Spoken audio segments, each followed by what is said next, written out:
हाँ भाई, तो फर्स्ट पार्ट में आपको बात समझ में आ गई। हमने क्या बात की थी? क्रॉस टेक्निक के बारे में बात की थी, ठीक है।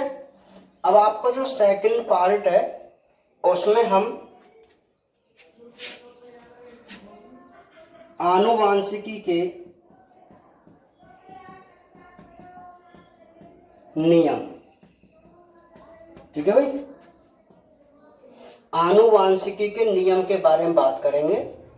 और नियम में आपको बता दूं कि आपकी बुक में 3 नियम लिख रखे हैं, एक संकर संकरण, द्विसंकर संकरण और बहुसंकर संकरण।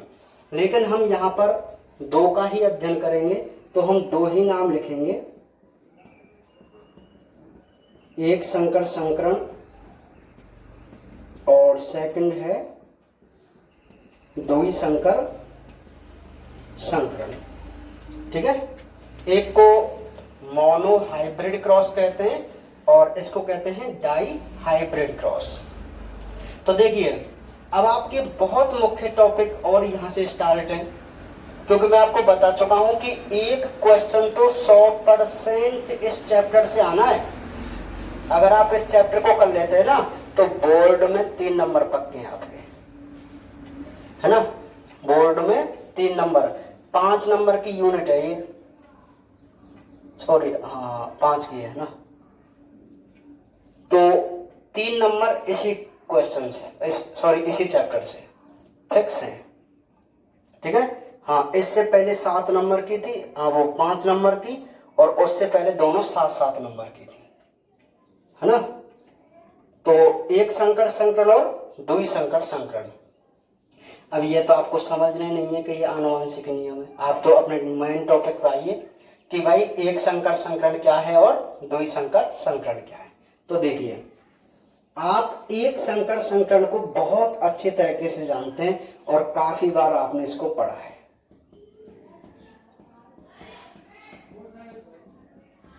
जिसको मोनोहाइब्रिड क्रॉस कहते हैं, ठीक है भाई। तो मैं थ्योरी लिख रहा हूं, आप सभी जानते हैं इसको। एक संकर संकरण ना, जब एक जोड़ी विपरीत लक्षणों वाले पौधों के बीच क्रॉस कराया जाता है, तो इसे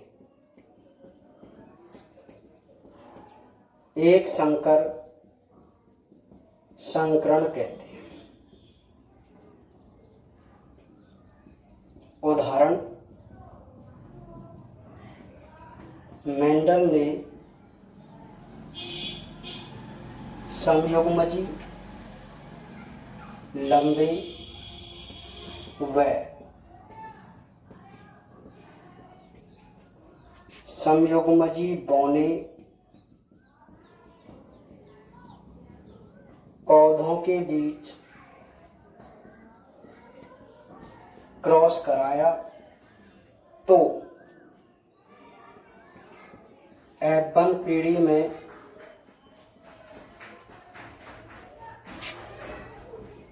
सभी पौधे लंबे प्राप्त हुए। F1 पीढ़ी के पौधों में स्वयं परागण कराने पर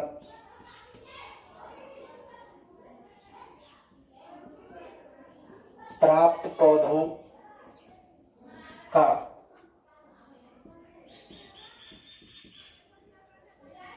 लक्षण प्रारूप,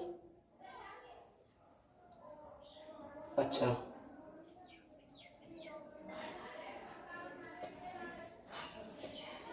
स्वयं परागण कराने पर प्राप्त पौधे लंबे व बौने दोनों प्रकार के थे, ठीक है। चलिए, लक्षण प्रारूप और उनकी हम बाद में बात करेंगे अभी। तो देखिएगा, सबसे पहले आप थ्योरी समझना और थ्योरी के अकॉर्डिंग हम इसका एक आरेख बनाएंगे, तब आपको ये बिल्कुल क्लियर समझ में आएगा। मैं आपको बता दूं कि आनुवांशिकी के मेंडल ने दो नियम, एक तो एक संकर संकरण और एक द्विसंकर संकरण, लेकिन आपने प्रभाविता का नियम, स्वतंत्र अपव्यूहन का नियम और विसंयोजन का नियम पढ़ा था 10th क्लास में, पढ़ा थे ना 3 नियम। तो ये जो 3 नियम है ना, उनकी जो उत्पत्ति हुई है वो इन दोनों संकरण इस संकरणों से हुई है, एक संकर संकरण से और द्विसंकर संकरण से।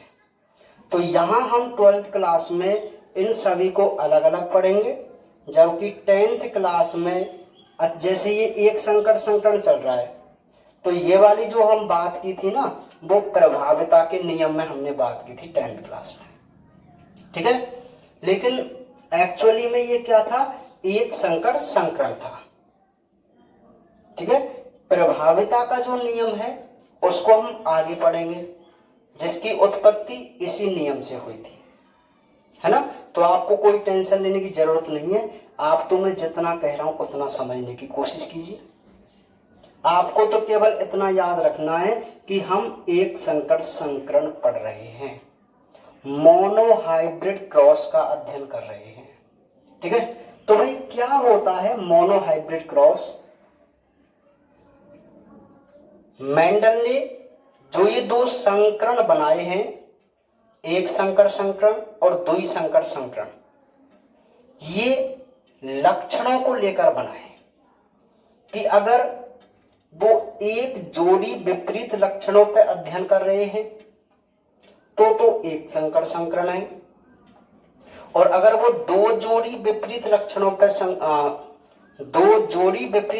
पर अध्ययन कर रहे हैं तो वो द्विसंकर संकरण है। बहुत सिंपल सी परिभाषा है। तो देखिए सबसे पहले परिभाषा कि जब एक जोड़ी विपरीत लक्षणों वाले, अब आपके 7 विपरीत लक्षण है, अगर आपको याद हो तो हमने 7 विपर्यासी लक्षण पढ़े थे ना, तो वो 7 जोड़ी विपरीत लक्षण थे। बताओ सभी एक जोड़ी में थे कि नहीं? पुष्प की स्थिति, फली का रंग, बीज का रंग, बीज पत्र का रंग, बीज का आकार, सभी एक जोड़ी थे ना। अगर हम ऐसे प्लांट ले लें और उनके बीच क्रॉस कराएं तो वही हमारा एक संकर संकरण है। लेकिन आप सभी को पता है कि मेंडल ने लंबाई को लेकर अध्ययन किया था एक तो लंबेपन वाला, बताओ ऊंचाई वाला पहला कैरेक्टर था कि नहीं? विपर्यासी लक्षण वाली टेबल में सबसे पहला जो विपर्यासी लक्षण हमने देखा था वो पादप की ऊंचाई देखी थी ना, लंबाई ऊंचाई है ना। तो वहां पे 2 लक्षण थे, एक तो लंबेपन वाला और एक बौनेपन वाला। तो ये एक जोड़ी विपरीत लक्षण हुए कि नहीं हुए? ठीक है, तो वही बात चल रही है कि जब एक जोड़ी विपरीत लक्षणों वाले पौधों के बीच क्रॉस कराया जाता है तो इसे हम क्या कहते हैं? एक संकर संकरण कहते हैं। क्या कहते हैं?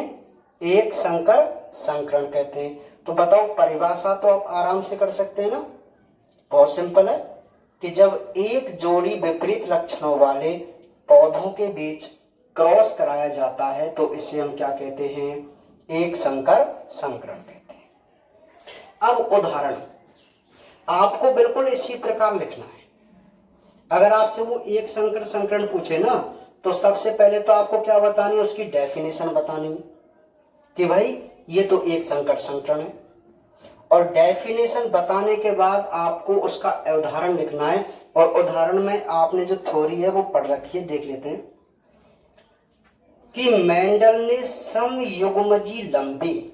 अब ये समयुग्मजी क्या है भाई? समयुग्मजी का मतलब होता है कि जब दोनों ही युग्मक एक जैसे हों। अब देखिए ये कैपिटल टी है, और मैंने आपको कई बार बताया है कि ये क्या है? इसका जीन है। क्या है? जीन। क्योंकि लंबेपन को निर्धारित करता है एक जीन, और जीन हमेशा जोड़े में होता है। तो जो मैंने एक प्लांट बनाया था, एक लंबे वाला प्लांट बनाया था, तो उस प्लांट में मान लेते हैं ये क्या है? दोनों ही कैपिटल टी वाले, ठीक है, ठीक है भाई। तो अरे हाँ, सबसे पहले आप डेफिनेशन लिख देंगे, कोई बड़ी बात नहीं है। फिर आप लिखेंगे उदाहरण। अब उदाहरण में आपको क्या लिखना है कि मेंडल ने एक समयुग्मजी लंबे, मतलब एक भाई लंबा प्लांट था मटर का। अब मैंने आपको जैसे कल बता दिया था ना बेसिक, और अब आपको पता चलेगा ना लंबा कैसे है ये। अरे होगा भाई कि इसके जो जनक थे उसमें दोनों में कैपिटल टी वाले परागकण और ओवा होंगे, है ना। तो ये कैपिटल टी जीन वाला था, तो ये लंबा है ना। और एक प्लांट कैसा था मटर का, बौना, कैसा था, बौना। तो इसमें बताओ दोनों जीन ऐसे होंगे कि नहीं होंगे, स्मॉल टी वाले, है ना। तो समयुग्मजी, अच्छा अगर ये इस प्लांट में लंबाई वाला ऐसे होता, एक कैपिटल टी होता एक स्मॉल टी होता, तो हम इसको विषम युग्मजी कहते। बताओ दोनों विषम है कि नहीं। अरे ये क्या है, ये विषम युग्मजी है क्या, नहीं। अरे ये भी समयुग्मजी है, क्योंकि इसके दोनों युग्म विकल्पी कैसे हैं, समान हैं। इनको अलील बोलते हैं, युग्म विकल्पी। जीन जो होते हैं वो जोड़ा में होते हैं, और इनके जो विपरीत लक्षण होते हैं, हम मतलब एक लंबेपन वाला एक पौनेपन वाला, इसको हम बोलते हैं अलील, युग्म विकल्पी, ठीक है। तो ये समयुग्मजी लंबे, तो ये रहे कैपिटल टी, और समयुग्मजी बौने, स्मॉल टी। पौधों के बीच जब क्रॉस कराया जाता है, दोनों के बीच क्रॉस कराया, चलो मैं इसका आरेख यहां पे बना दूं, आपको दिखाई दे रहा होगा, यहां पर छोटा सा आरेख बनाऊंगा, आप उसको समझने की कोशिश कीजिए कि हमारे पास समयुग्मजी लंबे पौधे थे जिनका जीन प्रारूप क्या था, कैपिटल टी, ठीक आएगा ना। और समयुग्मजी क्या है, बौने पौधे जिनका जीनोटाइप क्या आएगा, स्मॉल टी। बताओ आएगा कि नहीं आएगा, आएगा ना। हाँ, तो ये पहली लाइन का आरेख मैंने बना दिया कि समयुग्मजी लंबे और समयुग्मजी बौने पौधों के बीच क्रॉस कराया। अब दोनों के बीच क्रॉस होया। अब क्रॉस को आप ध्यान से समझो। अब आपको मेरी कल वाली जो बेसिक नॉलेज थी ना, वो आपको यहां काम आएगी, और वो आपके इस कंसेप्ट को पूरा क्लियर करेगी। देखो कैसे। अरे मान लीजिए ये प्लांट है, और ये, चलो इसको मान लेते हैं कि ये जो मटर का पौधा था वो लंबा था, ये बौना पौधा था, है ना। और लंबे पौधे की आपने वर्तिकाग्र चुनी और बौने पौधे के आपने परागकण चुने, ठीक है।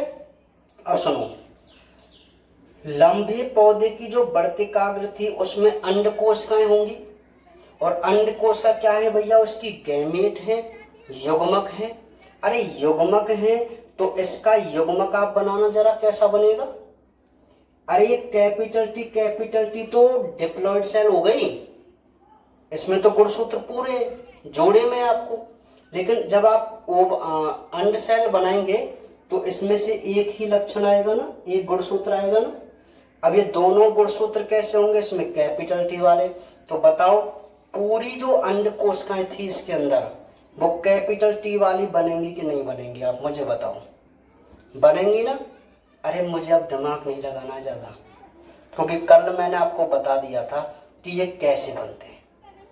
अरे भाई मान लीजिए ये अंडकोश का है, और इसमें ये गुणसूत्र का जोड़ा था, प्लांट का लंबा पौधा था, तो इस पे जो जीन था वो ऐसे था ना, लंबाई वाला, क्योंकि दोनों संगत जीन आप आमने सामने होते हैं।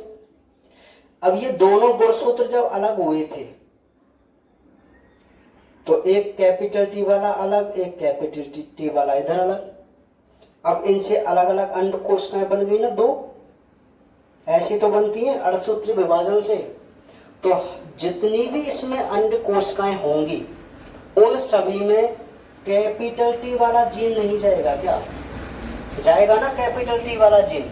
तो ये इसका युग्मक है, बताओ है कि नहीं युग्मक इस प्लांट का। अब इस प्लांट की बात कर लीजिए, ये बौनेपन वाला है तो इसमें परागकण बनेंगे क्योंकि हमने इसको मेल मान रखा है बौने पौधे को।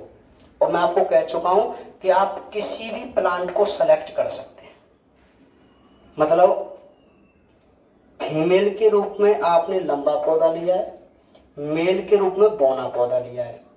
आप मेल के रूप में इसको भी ले सकते हैं और फीमेल के रूप में इसको भी ले सकते हैं। इसको रेसिप्रोकल क्रॉस कहते हैं, व्युत्क्रम संकरण कहते हैं। अब चलो बात छिड़ गई तो मैं यहां पर क्लियर कर देता हूं कि रेसिप्रोकल क्रॉस या व्युत्क्रम संकरण क्या है। व्युत्क्रम संकरण देखिए 10th क्लास में आपने खूब परिभाषा पढ़ी है, सुनो कि प्रथम बार हम लंबे पौधे को मातृजनक और बौने पौधे को पितृजनक माने, और दूसरी बार लंबे पौधे को पितृजनक और बौने पौधे को मातृजनक मानकर क्रॉस कराएं तो इस क्रॉस को हम रेसिप्रोकल क्रॉस कहते हैं। अरे सिंपल सी बात है, इसको पहले नर मानो, इसको मादा मानो, एक क्रॉस हो गया ना। अब दूसरी बार इसको नर मानो, इसको मादा मानो, फिर क्रॉस कराओ, तो ये आपका रहेगा रेसिप्रोकल क्रॉस, व्युत्क्रम संकरण। ठीक है, तो इसका भी युग्मक क्या बनेगा भैया? वो स्मॉल टी बनेगा।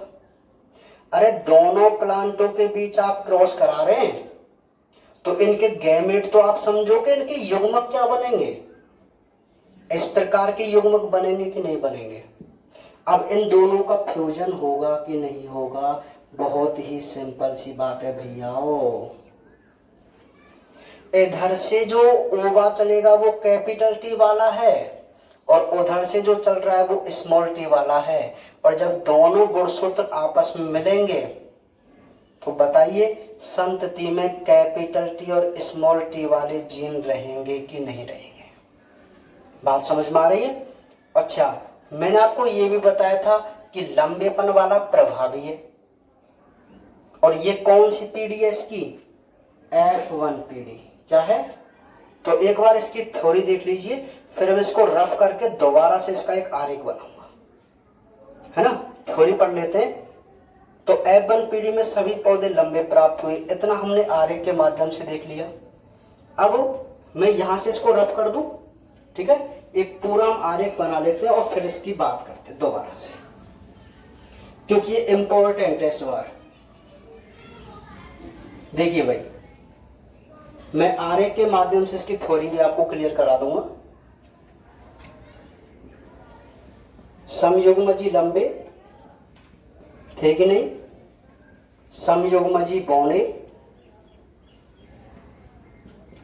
दो पौधे थे भाई, इन दोनों की युग्मक बताओ, कैपिटल टी इसका बनेगा, स्मॉल टी इसका बनेगा, आपस में क्रॉस कराए तो ये कौन सी पीढ़ी है? F1 पीढ़ी। कौन सी पीढ़ी है? F1 पीढ़ी, फर्स्ट जनरेशन, प्रथम पीढ़ी। कौन सी है? प्रथम पीढ़ी। अरे क्यों है प्रथम पीढ़ी?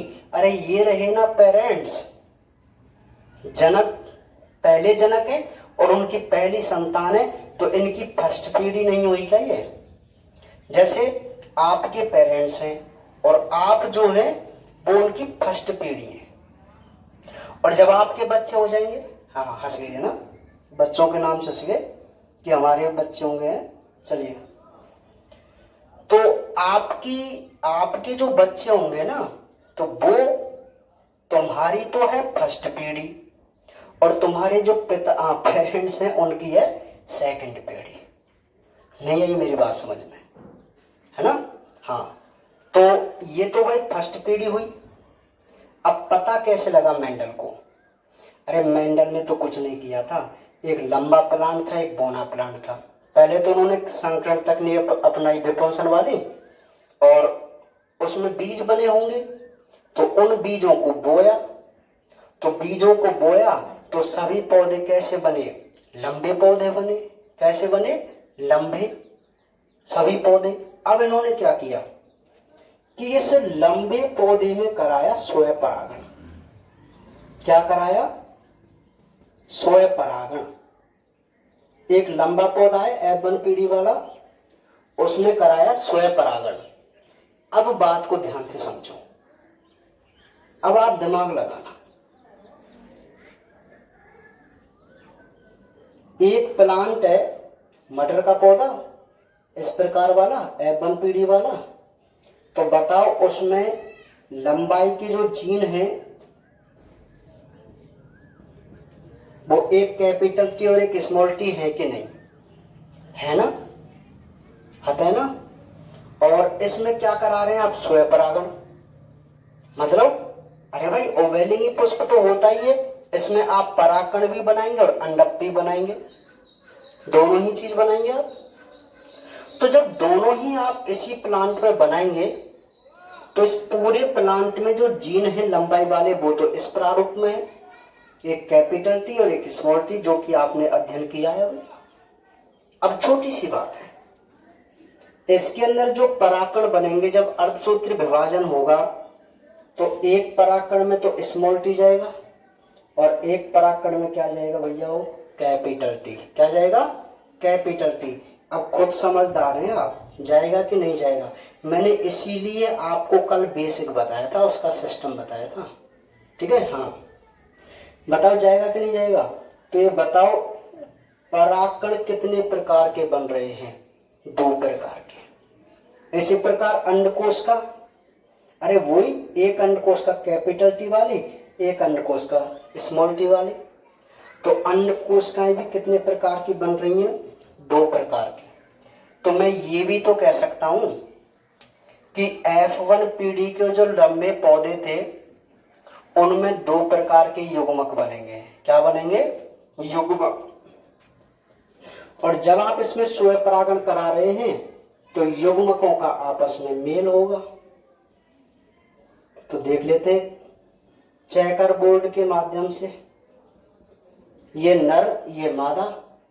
तो नर के जो जीन है वो एक कैपिटल टी वाले एक स्मॉल टी वाला है, मादा के एक कैपिटल टी और स्मॉल टी वाला है।